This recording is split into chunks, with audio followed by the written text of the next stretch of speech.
Girl here.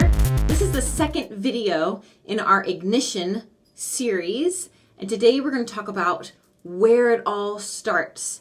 It starts with what we call the ignition module. In most cases, that's going to look something like this.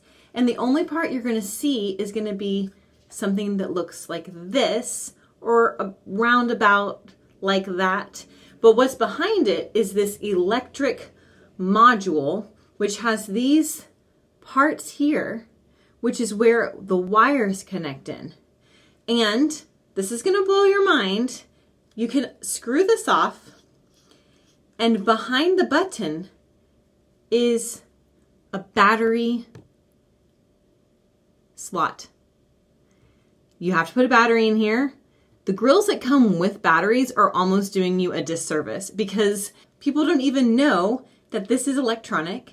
They don't even know that it ever had a battery, and therefore they don't know that they might need to replace the battery.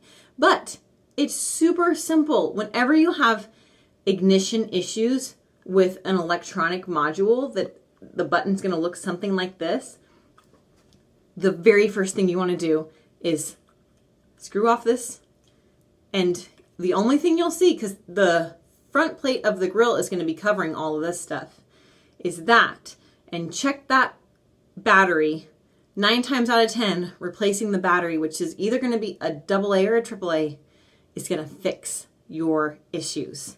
Now, this is not the only type of ignition starter that we see on grills. So we also have technology called piezo ignition, which is more of a manual spark. So this is one. And every time I press this button, it's creating a spark. You can't see the spark because it doesn't have anywhere to go. If I was holding this really close to metal, you might be able to see the spark jump from the tip of this to the metal, which is how it works on the other side, but we'll talk about that in another video. So you might have something that looks like this. This is a little bit more old-fashioned, so these grills are being seen less and less, but this technology is still being used. And the main place that it's being used is in the grills, where when you turn the knob, it clicks. When you hear that click, if you don't have a button like this with a battery and you only have a knob, most likely you have a piezo technology behind that knob that when you physically turn the knob and you hear that click, that is it creating the spark, which is why you might have to turn it off, turn it back on to click it to see if you can get the burner to light if it's not lighting exactly. In this style of piezo, this is called a rotary. So you can hear it.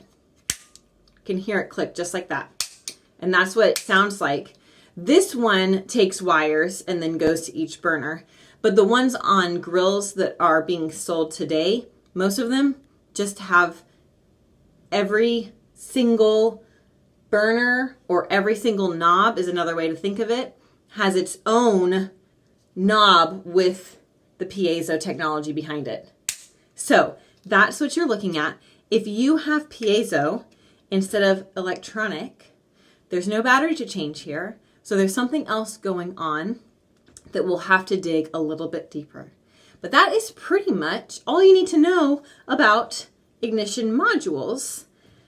If you don't have an issue with the battery, other things you can look at, and this will require you getting behind the grill, but you can find the wire is commonly the easiest part of the ignition, aside from the burner, the button you can see on the front. The wire behind the faceplate is going to be the easiest way to locate your ignition. So you can follow the wires to a module that looks like this.